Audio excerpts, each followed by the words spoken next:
Syarat wajib sholat yang kedua adalah baligh. Apa itu baligh? Mari kita bahas. Di konten sebelumnya, kita sudah membahas syarat wajib yang pertama, yaitu Islam. Bisa dilihat di konten sebelumnya. Sekarang kita akan bahas tentang syarat wajib sholat yang kedua, yaitu baligh. Mari belajar bersama agar benar caranya, berkah ibadahnya. Mari kita lihat di sini yang kedua adalah syarat wajib sholat yang kedua, yaitu baligh. Baligh itu dalam bahasa kita itu telah sampai. Maksudnya seseorang telah sampai dan telah diwajibkan untuk melaksanakan ibadah-ibadah. Salah satunya adalah sholat. Hal ini didasari pada penggalan hadis Nabi yang mana beliau berkata, "Rufi'al qalamu 'anis sabiyyi hatta yahtalima." Jadi, kolam atau catatan amal ibadah kewajiban kepada seseorang itu belum dituliskan kepada anak kecil. Sehingga anak kecil itu sudah nyampai pada ihtilam. Nah, selanjutnya yang jadi pertanyaan adalah, ada berapa sih tanda baligh atau tanda dewasa atau tanda seseorang itu masuk dalam catatan sudah wajib melaksanakan sholat? Nah, mari kita lihat di kitab Kasyifatus Saja li Syekh Imam Nawawi Al-Bantani. Di sini disebutkan alamatul bulughi salasun fi haqqil unsa wasnani fi haqqil dzakari. Jadi, tanda atau ciri seseorang itu sudah masuk atau sudah wajib melaksanakan sholat atau sudah baligh adalah ada 3 tanda. Mana? Mari kita bahas. Yang pertama, kita akan bahas tanda baligh untuk laki-laki. Nah, untuk laki-laki dan juga perempuan ya. Ini yang pertama, tanda baligh untuk laki-laki dan juga perempuan. Yakni, tamamu khamsa asyarata sanatan qamariyatan tahdidiyatan bittifaq fi dzakari wal unsa. Jadi, tanda baligh yang pertama untuk laki-laki dan perempuan sama. Yaitu sempurnanya umur 15 tahun. Nah, umur 15 tahun ini dihitung Hijriah ya, bukan Masehi. Dihitungnya Hijriah atau bulan Qamariyah. Genapnya 15 tahun. Artinya, jika ada anak yang tidak ihtilam atau belum keluar mani, dia belum ada tanda-tanda baligh yang lainnya, maka kita genapkan saja. Kalau dia sudah berumur 15 tahun, hitungan Hijriah, maka sudah dicap, oh, anak tersebut sudah baligh atau sudah wajib melaksanakan sholat dan ibadah-ibadah yang lainnya.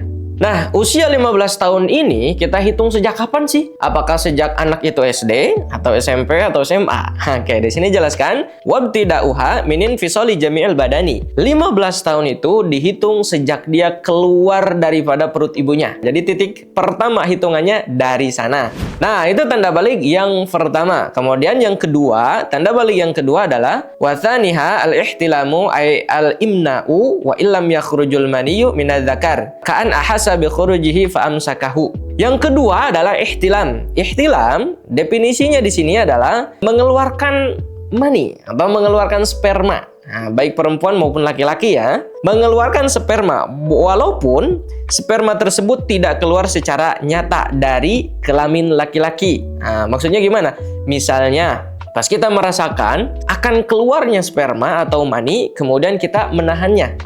Sehingga tidak keluar tuh mani. Maka tetap dia dihukumi sudah baligh. Walaupun maninya ditahan-tahan sehingga tidak keluar. Tetap dia harus mandi wajib, juga sudah mencapai baligh. Juga perempuan. Perempuan juga bisa keluar mani. Kondisinya tapi berbeda dengan laki-laki.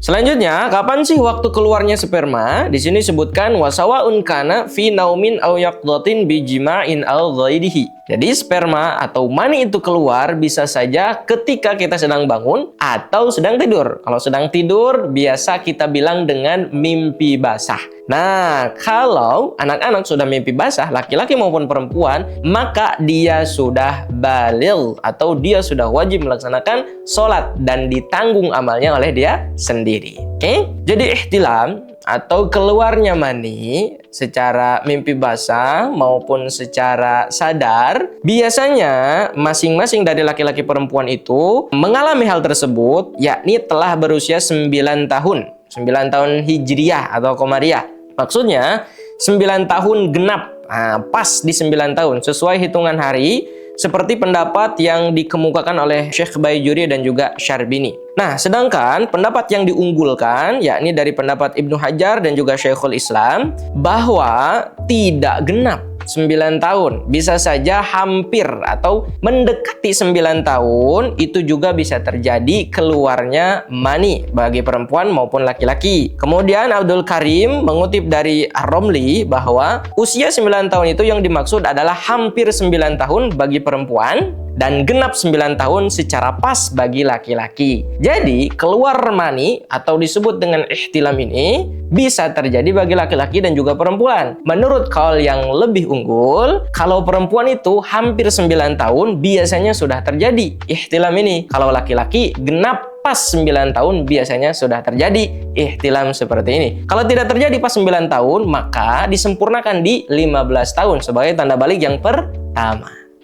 Nah, tadi kita di awal berbicara tentang tanda balik ada 3. 2 untuk laki-laki dan perempuan, dan satunya lagi hanya untuk perempuan. Nah, ini yang ketiga, tanda balik yang ketiga hanya dan khusus bagi perempuan. Wa tsalitsuha al-haidu fi haqqil unta litis'i sinina taqribiyatan bi an kana nuqsuha aqallu min 16 yauman walau bilahdhatin. Nah, yang ketiga, tanda balik yang ketiga ini khusus bagi perempuan karena yang bisa haid atau menstruasi hanya perempuan. Berusia biasanya 9 tahun atau kurang lebih atau hampir. Sekiranya waktunya kurang dari 9 tahun tersebut adalah lebih sedikit daripada 16 hari. Nah, sebagai catatan tambahan, apabila ada seseorang perempuan mengeluarkan darah pada usianya 9 tahun kurang 15 hari atau 14 hari atau 13 hari, maka darah tersebut dihukumi sebagai darah haid dan perempuan itu telah baligh. Adapun apabila seorang perempuan itu mengeluarkan darah pada usianya 9 tahun namun kurang dari 16 hari atau 17